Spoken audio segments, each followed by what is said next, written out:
करते थे तो क्या किया करते थे अपने परिवार के साथ। नंबर 1, संजय को कोकीन और हीरोइन की आदत कॉलेज के समय से ही पड़ गई थी। उनके कुछ ऐसे ही दोस्त बने जिनके साथ रहकर संजू हैवी ड्रग्स करने लगे। संजय ने एक इंटरव्यू में बताया कि उन्हें अपने ऊपर कोई कॉन्फिडेंस ही नहीं होता था और वो लड़कियों से बात तक नहीं कर पाते थे। तो कॉलेज में उनके दोस्तों ने कहा कि तुम ड्रग्स करोगे तो तुम ये सारी बातें भूल जाओगे और आसानी से लड़कियों से बातचीत कर पाओगे, उनका सामना कर पाओगे। बस इसी के चक्कर में आकर संजू भी ड्रग्स करने लगे और थोड़े वक्त के बाद ही ड्रग्स के एडिक्ट बन चुके थे। नंबर 2, जब संजय नरगिस के इलाज के लिए न्यूयॉर्क पहुंचे तो संजू अपने ड्रग्स को बेड कुशन के नीचे छुपाया करते थे और सुनील दत्त को ये बात होटल की हाउसकीपिंग से पता चली। तो जब संजय वापस अपने रूम में आए तो उन्हें अपने ड्रग्स नहीं मिले। फिर उन्हें पता चला कि वो ड्रग्स उनके पिता के हाथ में लग गए हैं, पर फिर भी संजू नहीं रुके और नशे के लिए वो सुनील दत्त से लड़ पड़े। ये पहला मामला था जब सुनील दत्त को पता चला कि संजय ड्रग्स करते हैं। इसी वजह से संजय को नरगिस के लिए ब्लड डोनेट करने से भी मना कर दिया गया। नंबर 3, नरगिस के कैंसर के बारे में जब उन्हें पता चला तो उन्होंने सोचा कि ऐसे वक्त पर ड्रग्स छोड़ देने चाहिए। फिर संजय ने काफी समय तक ड्रग्स नहीं लिए, पर उनकी ड्रग्स एडिक्शन इतनी ज्यादा थी कि संजय बिना ड्रग्स के बीमार पड़ गए और वाइड्रॉल सिम्टम्स उनसे सहन नहीं हो पाए। तो जब नरगिस को इलाज के लिए न्यूयॉर्क शिफ्ट किया गया तो संजू मुश्किल में पड़ गए, क्योंकि उन्हें पता था कि वो वहां ड्रग्स के बिना तो बिल्कुल सरवाइव ही नहीं कर पाएंगे। तो संजू ने न्यूयॉर्क जाने से पहले अपने शूज में ड्रग्स छुपा लिए। अब उन दिनों एयरपोर्ट पर इतनी ज्यादा चेकिंग नहीं की जाती थी, इस वजह से वो बच के निकल गए।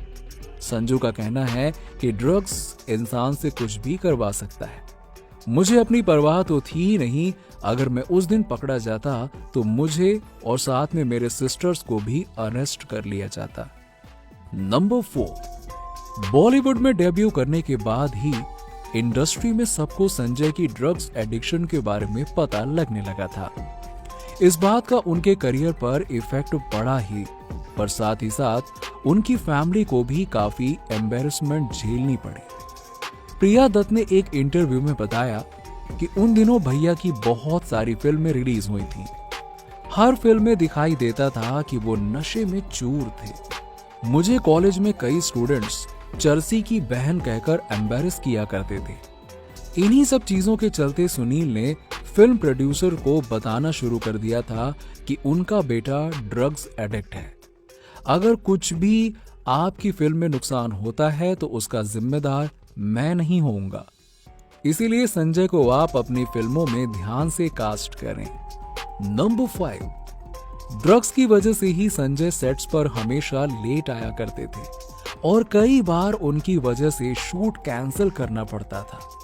प्रोड्यूसर संजू से परेशान तो थे ही, और इसीलिए प्रोड्यूसर्स ने संजू को फिल्म के सेट पर ही ड्रग्स देना शुरू कर दिया, क्योंकि प्रोड्यूसर्स नहीं चाहते थे कि संजू की इस आदत की वजह से फिल्म और डिले हो।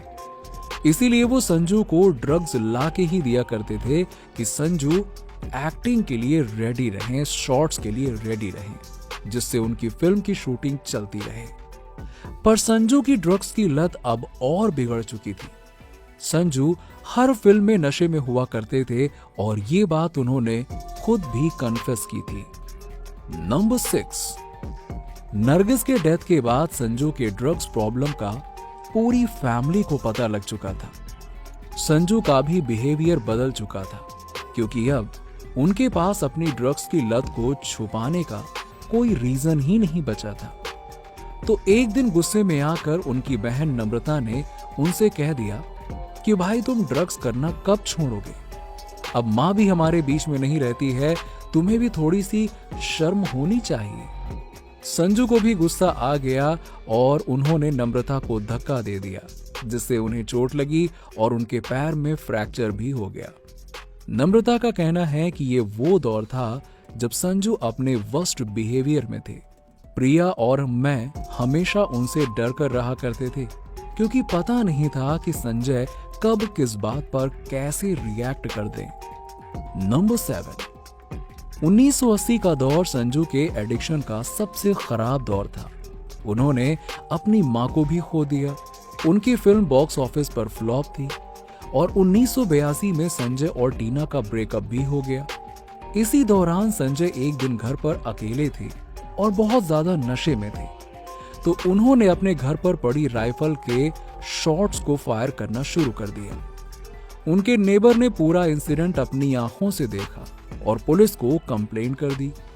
अब ये पहली बार हुआ था कि संजय दत्त को अरेस्ट किया गया, पर अगले ही दिन उन्हें बेल मिल गई।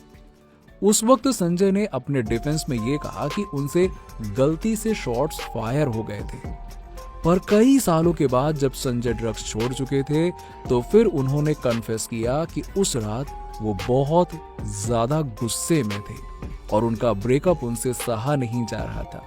इसीलिए उन्होंने नशे में धुत होकर अपने घर में गोलियां चलाना शुरू कर दी। नंबर 8, संजू जब भी घर में ड्रग्स करते थे तो हमेशा अपने आप को रूम में लॉक कर लिया करते थे। एक दिन जब संजू सोकर उठे तो उन्हें बहुत भूख लग रही थी और उन्होंने अपने नौकर को बुलाया तो वो उन्हें देखकर रोने लगा। संजू ने जब पूछा कि क्या हुआ तो उसने बताया कि बाबा आप तो 2 दिन के बाद सोकर उठे हैं। संजू को ये बात एकदम हिट कर गई और उन्होंने अपने आप को शीशे में जाकर देखा और उन्हें लगा कि मुझे ये क्या हो गया है, मैं इतना ड्रग्स पे कैसे डिपेंड हो गया हूं। संजय ने उसी मोमेंट में मन बना लिया था कि अब वो ड्रग्स छोड़ देंगे और रिहैब सेंटर में जाएंगे। इसी चीज के लिए संजू सुनील के पास गए और उनसे अपने बिहेवियर के लिए माफी मांगी और कहा कि डैड मुझे मदद की जरूरत है, मैं ड्रग्स छोड़ना चाहता हूं। अगर आपने कुछ नहीं किया तो मैं जल्द ही मर जाऊंगा। नंबर 9, जब सुनील संजय को अमेरिका के रिहैब सेंटर में ले गए तो एडमिट होने से पहले ही संजय को कुछ मेडिकल फॉर्म भरने के लिए कहा गया, जहां उन्हें टिक करना था कि उन्होंने कौन कौन से ड्रग्स यूज किए हैं। तो संजय ने हर ड्रग्स के सामने दनादन टिक लगा दिए। डॉक्टर ने जब संजय दत्त का फॉर्म देखा तो उन्होंने पूछा कि क्या वाकई में तुमने इतने सारे ड्रग्स लिए हैं? तो संजय ने कहा मेडिसिन्स, नीडल्स, स्मोकिंग, मैंने हर तरह के ड्रग्स लिए हैं। डॉक्टर ये सुनकर हैरान रह गए और उन्होंने सुनील को बताया कि इतने तरह के ड्रग्स करने के बाद भी किसी का बचना तो बहुत मुश्किल है। ये आपके हैवी इंडियन फूड्स की बदौलत है कि इतने ड्रग्स करने के बाद भी संजय आज जिंदा है। नंबर 10, फिल्म सड़क में महारानी का जो कैरेक्टर है वो संजय की रियल लाइफ से इंस्पायर्ड है। संजय अपनी ड्रग्स की सप्लाई लेने के लिए मुंबई की चौल में जाया करते थे और वो एक सप्लायर ट्रांसजेंडर था। तो संजय ने भी ये किस्सा महेश भट्ट को सुनाया और जिससे इंस्पायर होकर फिल्म का विलन कैरेक्टर महारानी स्क्रिप्ट में ऐड किया गया। सड़क बॉक्स ऑफिस पर हिट रही और महारानी के कैरेक्टर को भी बहुत सारे लोगों ने अप्रिशिएट किया, क्योंकि उस टाइम की फिल्मों के लिए ये कैरेक्टर बहुत ही अलग था। नंबर 11, जब संजय रिहैब में थे तो उनकी दोस्ती एक बिजनेसमैन से हुई और संजय ने उनके साथ बिजनेस करने का प्लान शुरू कर दिया। संजय ने मन बना लिया था कि ड्रग्स छोड़ने के बाद वो इंडिया वापस नहीं जाएंगे और अपने दोस्त के साथ टेक्सास में ही एक फार्मिंग का बिजनेस करेंगे। पर सुनील ने संजू से रिक्वेस्ट की कि तुम एक बार इंडिया वापस आकर दोबारा फिल्मों में ट्राई करो तो सही। संजय ने अपने पिता की बात नहीं टाली और वापस इंडिया में आकर फिल्म्स करने लगे। 20 साल बाद संजू की दोबारा उसी दोस्त से मुलाकात हुई तो संजू को बताया गया कि आज वो कंपनी $500 मिलियन की वैल्यू रखती है, जिसके एक टाइम पे संजू पार्टनर बनने वाले थे। संजू भी ये अमाउंट सुनकर एक पल के लिए तो हैरान रह गए और तब तक संजू बॉलीवुड के एक सुपरस्टार बन चुके थे। संजू का कहना है कि there is no better high than life. उन्हें अपनी जिंदगी और फैमिली सबसे ज्यादा प्यारी है और इसी बात का रियलाइजेशन उन्हें ड्रग्स छोड़ने के बाद में हुआ।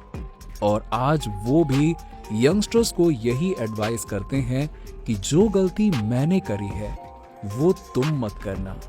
ड्रग्स आपको कुछ पल की खुशी तो देता है, साथ ही आपकी और आपके चाहने वालों की जिंदगी खराब कर देता है। आपको ये वीडियो कैसी लगी नीचे हमें लाइक और कमेंट्स के जरिए जरूर बताइए। ऐसी ही और भी इंटरेस्टिंग वीडियोस के लिए देखते रहिए फिल्मी टॉक, हर उस चीज के लिए जो आप जानना चाहते हैं।